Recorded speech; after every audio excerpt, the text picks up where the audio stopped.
welcome back to JSR Garage. Now, this time, to start off, I am still going to remind you about the giveaway that we're doing.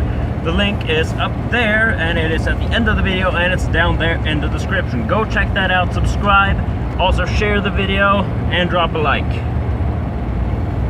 Now, I said 2 videos ago at the end that I'm going to do a Q&A, and I have gotten in a couple of questions. There's not a lot, but some of them are good enough that I can answer them over a bit longer of a time.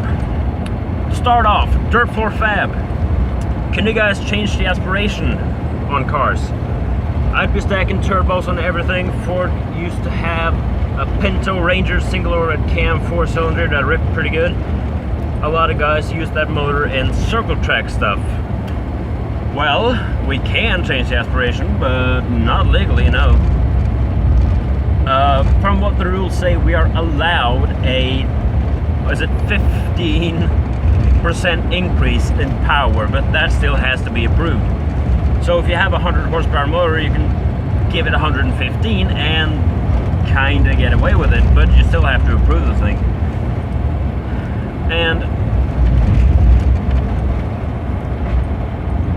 even though if you do put turbos on something, that car still has to be able to come with a turbo.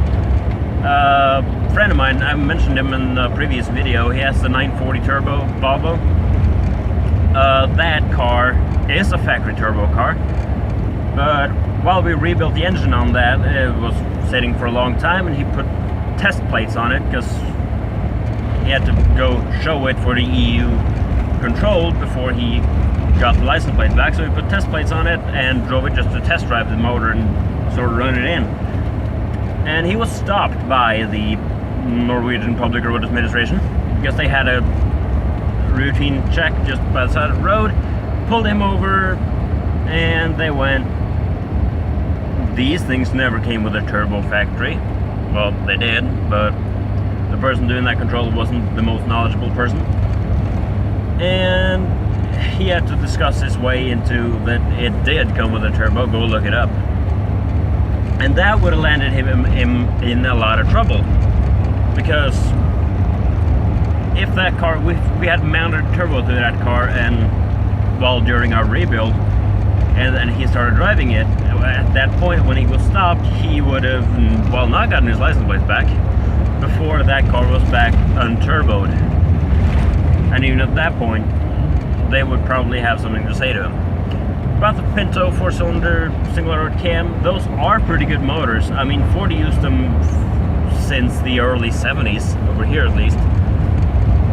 It was the power plant in the RS2000 Escorts and the Capris, the ones you guys have as Mercury Capris over there. It was a power plant in those. It was close to the standard power plant in the Capri, while in the Escort it was only in the RS2000 as the high performance engine. And yes, high performance from a 2-liter Pinto 4-cylinder. That's not high performance, but in a car that's as light as the Escort, it's pretty high performance. Those engines are pretty good engines. They do rip pretty well. You just need to have the right parts on it, because they are pretty docile, economy-based, fuel economy-based 4-bangers. But if you give it a good cam, and if you can, because I don't know how it is over there in the States, but here in the Sierra, the one you have is the Mercury XR4 TI or something. We got those with the injection style. Well, you got the 2300 Pinto 4-cylinder in the Mustangs. Those came with fuel injection. And you can take, if you swap the head over to a fuel injection head and the intake, there is one wire you need to run from your ignition cylinder to the ECU of that setup, and it'll run on anything. I did that in my Escort. That is a Ford Sierra Scorpio ECU and wiring harness to the engine with the EFI set up from that engine. And that engine used to sit in a 76 Ford Granada with a turbo, and that car had 353 crank horsepower with that turbo fuel injection setup. So those engines are pretty good. Now to Novitas. Thanks for the shout out, and damn, that freaking sucks about your car culture over there. But it kind of gives your cars a little bit of cork instead of everything being LS this and LS that. So my question to you is, what is your favorite quirky motor swap you've seen over there? Oh, there are some pretty good ones. I know I mentioned one in my reply to that comment, but yeah, the car culture over here, the culture itself, that isn't much of a culture. That is a cult culture. There's not a lot of car guys around. I mean, if you are a car guy, you most likely know of everyone else. There's not really anyone that slips away from you. And there is a bit of quirk to the cars. There are always the guys that illegally tune up their engines and put a bigger turbo on stuff. And I know a friend of mine put a massive eBay turbo on an Audi A4 B5, the 1.8 turbo 4-banger. That was a turbo quattro car, but he put a big ass turbo on that. It did, well, it went pretty good, and he put 18s on it and tried to do a donut, but ended up shredding the CV joints up front. So what we ended up doing then was push it into the shop, tear the front axles out, pull the center diff out, weld it, and we had a rear-wheel drive car. That turned kind of fun. I drove that on the track a while later. You can actually see the video in my channel. There is actually a video of almost wrecking it at one lap. Came around sweeping right-hander, and in front of me was a guy in a Volvo 945 drifting, and he apparently couldn't do that because he spun out, and I was coming up behind him at about 60 miles an hour. Yeah, that ended with me barely not hitting his rear wing. But that was a good car, kind of fun, but that is what we kind of do, just regular basis stuff people can do. But for favorite quirky motor swap, like I mentioned in my reply, there is a 35 Chevy 4-door sedan with a BMW V12, and it's pushing over 1,000 horsepower. I actually have a video of it on a dyno.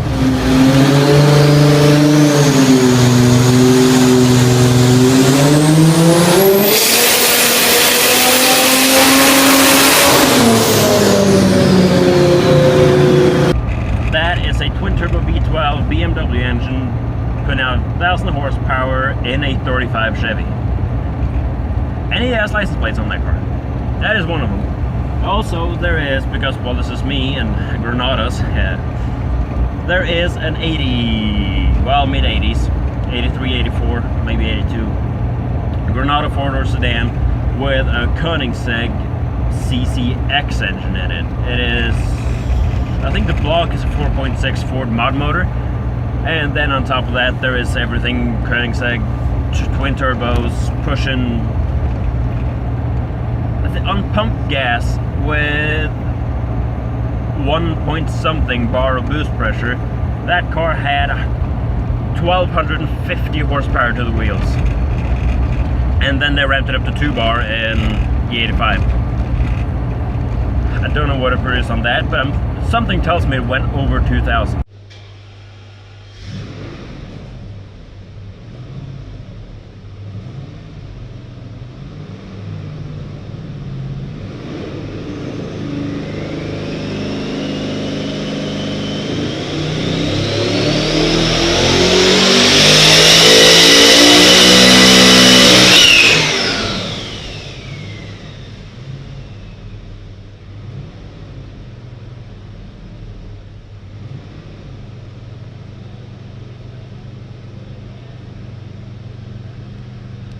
The owner of that car, he is in the States right now, actually, and the car's just sitting in storage, and he's over in America. That car's just sitting.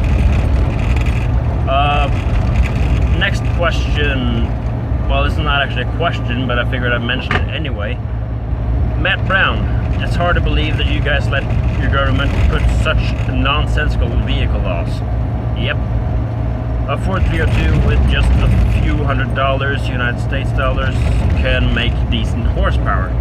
Yeah, well, I did actually reply to this in the comments, and it's not actually the government giving us those rules, it's the EU, which we're not even in. The way the EU regulations work is, well, you know, all the countries in Europe, a lot of them are members of the EU, and when they started that, Norway wanted to join. The government of Norway wanted to join, but the public screamed no. It was almost riots because they didn't want in. But the government then figured, well, all right, we're not going to be in the EU, but we're going to start our own agreement with the EU, and therefore we have to follow some of the EU's rules and regulations on how things are supposed to be. Now, this is one of those. It is that we have to send our cars in for inspection every 2 years, if it is an older car. New cars are every 4 years, brand new ones. And they have to pass a given EU set of rules. There's this carbon monoxide tests to see how much you're letting out, and you can't allow, they won't allow this and this much. There is, yeah, the state of how everything is. If your ball joints, or tie rod ends for that matter, have a cracked rubber grommet on them, I don't remember what. Has the rubber on those cracked, those have to be changed because that is a danger. It will wear out the joint. And it's stuff like that. It's all the general vehicle condition stuff. It is nice that way, but in other ways it sucks. John M, which cars do you want to own? Now that is a lot of them. Right now I can tell you that I want pretty much everyone I already have, and a lot of more. I remember back, I've said this before, that I always wanted a 68, well, a Mach 1 Ford Escort. And there's another car that's always been on my list as well, and that was kind of awoken back up a little while ago with the introduction of the 2019 Mustang Bullitt. That kind of woke up my memory. I do really want a 68 fastback GT390. Of course, in Highland Green, basically the Bullitt car. And when we're on movie cars, there's a lot of other ones I want. I want a 59 Cadillac Miller Meteor, the Ghostbusters. I want a 58 Plymouth Fury, red, tinted windows, and remote start and rev. 69 Charger, fine, I'll have the General Lee, of course. I don't want to, well, I can stick to one Charger, because I kind of always also want the big blower Fast and Furious thing from the first one, not those other ones. I like the clean 70s look, street machine look of that first one.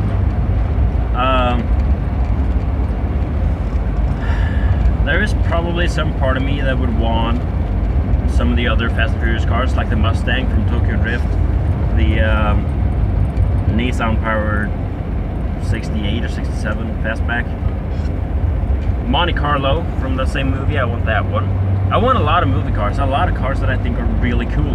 And I also want, now this you can kind of probably attribute to Death Proof and also Street Outlaws, but I want a 6970 Nova, 2-door. I'm not sure if I want a big block or a small block, but I think a Screamin' small block would be awesome to have in one of those. Yeah, there's a lot of cars I want. AFX Falcon, AFX Fairlane, Thunderbolt Fairlane, 50 Mercury. Yeah, there's a ton of old iron I want. It is almost impossible to answer all of it. But there is a lot of cars. 67 Galaxy, 7-liter. One of those. There's so many cars I want that it's, yeah. there's too much to actually round up, and I'm closing up on 15 minutes here, so yeah. Yeah, that'll be it, because I've run out of questions. It was just those 4. Yeah, like I said in the start of this video, there's the giveaway still going on, trying to get to 1,000 subscribers, and when I do, the first 1,000 subscribers to this channel will be picked. One of them will be picked to be the winner of $1,000 on Amazon. Whatever you want, shipped wherever in the world you want it. So go check that out, share that video with everyone you could think of, because I mean, everyone probably wants something. And take care.